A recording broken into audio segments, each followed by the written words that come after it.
Bom dia a todos, vamos começar a nossa oração, nossa prece para nos conectar com a divindade, para que nós possamos estar sempre protegidos e amparados por esses nossos irmãos. Vamos lá.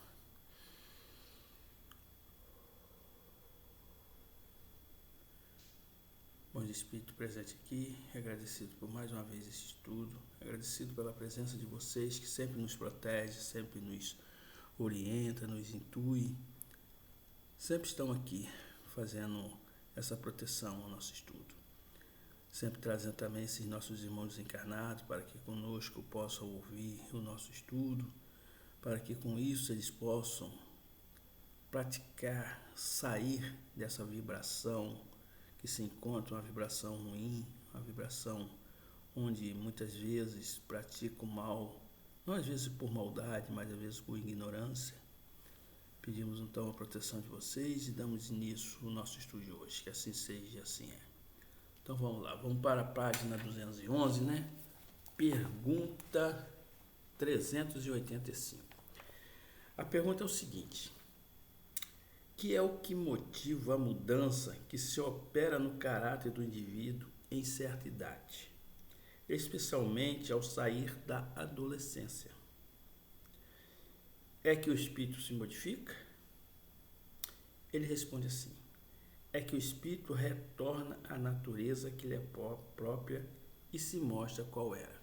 Então, gente, a gente tem estudado aqui sobre a infância, né? Então a gente sabe que o espírito na infância ainda não está com toda a sua natureza, com toda a sua consciência completa, né? Então o que acontece? Ele com uma certa idade, ele vai começar a se educar. Os pais vão tomar conta dele, vão educar, vão mostrar o caminho reto, o caminho certo a eles. Mas chega uma certa idade que ele aparece quem ele realmente é. O espírito retorna à sua consciência, né? Então ele não lembra das suas vidas passadas, mas o que ele é volta a ser. Então se ele na vida passada foi um ser ruim, né? E ele veio aqui para domar essas tendências, ele tem uma certa idade, ele vai ficar dentro de um lar onde os pais vão tentar educá-lo, mostrar o caminho reto, mostrar o caminho que eles têm que sair, que ele tem que seguir. Mas muitas vezes ele está com aquilo tão impregnado dentro do seu corpo, dentro do seu ser, que ele volta a praticar certas atitudes que não conseguiu dominar, né? Então ele explica aqui assim ainda: não conhecei o que a inocência das crianças oculta, não sabeis o que elas são, nem o que foram, nem o que serão.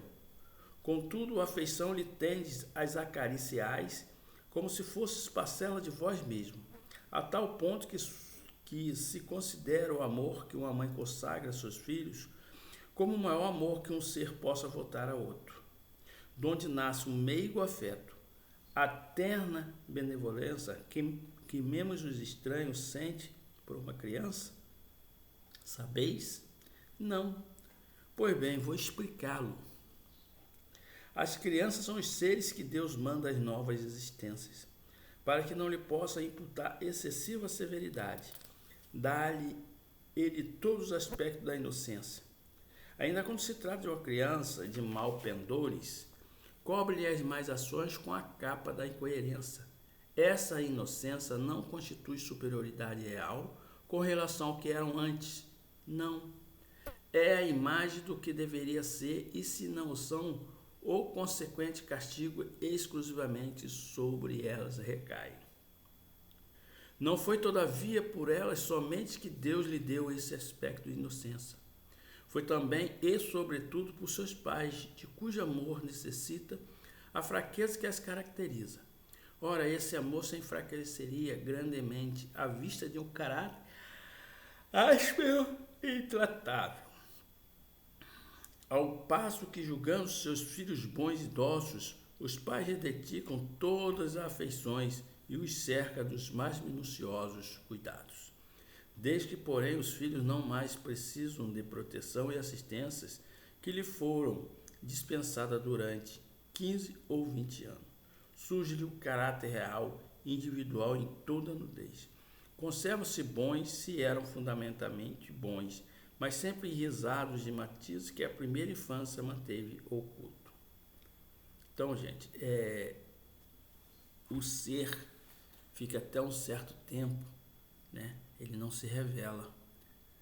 E não se revela por quê? Porque precisa do amor dos pais, porque precisa que os pais cuidem deles. Porque se o pai descobrir que aquele ser que ele cuida cometeu alguma atrocidade a ele ou à família dele, a outros que ele também ama, com certeza essa criança vai ser abandonada, vai ser botada no escanteio e ficará, Deus dará.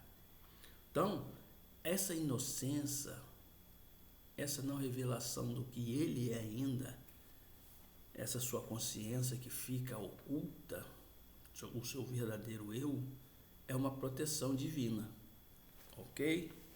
E continua assim: como vedes, os processos de Deus são sempre os melhores, e quando se tem um coração puro, facilmente lhe aprender a explicação. Com efeito, ponderal que nos vossos lares possivelmente nascem crianças cujos espíritos vêm de mundo onde contraria hábitos diferentes do vosso, e dizei-me como poderia estar no vosso meio esses seres trazendo paixões diversas, daqui nutres inclinações, gostos inteiramente opostos ao vosso, quando poderia enfileirar-se entre vós, senão como Deus o determinou, isto é, passando pelo tâmis na infância. Nesta se vê confundir todas as ideias, todos os caracteres, todas as variedades de seres gerados pela infinidade dos mundos, em que medram as criaturas. E vós mesmos, aos morreres, vos achareis num estado que é uma espécie de infância entre novos irmãos. Ao volver a existência extraterrena, ignorareis os hábitos, costumes, as relações que observam nesse mundo para vós. Novo, manejareis com dificuldade uma linguagem que não estáis acostumado a falar, linguagem mais vivaz do que é agora o vosso pensamento. Aí ele reporta assim: a infância ainda tem outra utilidade. Os espíritos só entram na vida corporal para se aperfeiçoarem, para se melhorarem. A delicadeza da idade infantil os torna brandos, acessíveis aos conselhos das experiências e dos que devam fazê-los progredir. Nesta fase é que se lhe pode reformar os caracteres e reprimir os maus pendores. Tal dever que Deus impõe aos pais, missão sagrada de que terão de dar contas. Assim, portanto, a infância não é só útil, necessária e indispensável, mas também consequência natural das leis que Deus estabeleceu e que rege o universo. Ou seja, a infância é necessária, principalmente nesse momento que nós conseguimos moldar esse espírito, né? Porque ele na infância, como ele depende dos pais, ele vai ouvir conselho, né? Ele vai acatar certas atitudes dos pais, principalmente para melhorar. Então, a infância se faz necessária, principalmente quando se vê seres de outros mundos, né? Que lá eles, por exemplo, quando nós recebemos exilados de capelas, eles vieram para aqui, alguns em missão, mas outros vieram porque eram rebeldes. Tinham muita tecnologia, muito conhecimento, mas sentimento deles não tinha. Ele não tinha sentimento de compaixão, de misericórdia, de amor, né? Eles não tinham esse sentimento. Então eles tinham que vir e ser como criança aqui para poder ouvir e entender. Só que a uma certa idade ele vai começar a mostrar quem ele é. Por isso que a gente vê aí muitos espíritos em lares evangélicos, espíritas, católicos ou de outras religiões, né?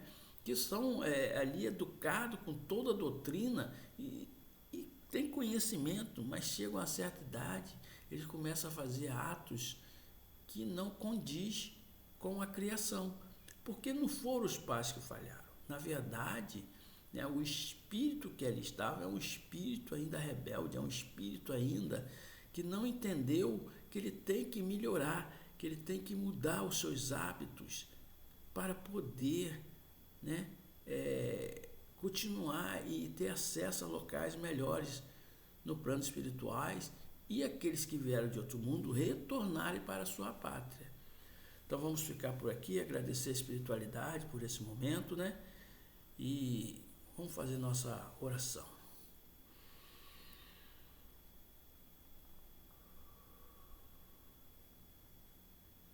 Obrigado, bom Espírito presente aqui. Obrigado por esse estudo de hoje, para nos mostrar como que nós temos que nos educar, que tudo aquilo que aprendemos como criança de bom, né, que infelizmente temos crianças que estão em lar que não são condizentes com a sua situação, mas talvez se eles compreender que eles estão ali não para aprender e sim para ensinar também aos pais, porque também é uma missão dessas crianças ensinar aos pais, principalmente o autismo, que o autismo faz com que a família, os pais se aproximem um do outro, tenham mais cuidado com essa criança, que gere mais amor, que os autistas entendam que eles são o elo do amor entre os seus pais. Obrigado por esse estudo, obrigado por esses entendimentos. Sendo assim, damos como término nosso estudo de hoje. Que assim seja e assim é.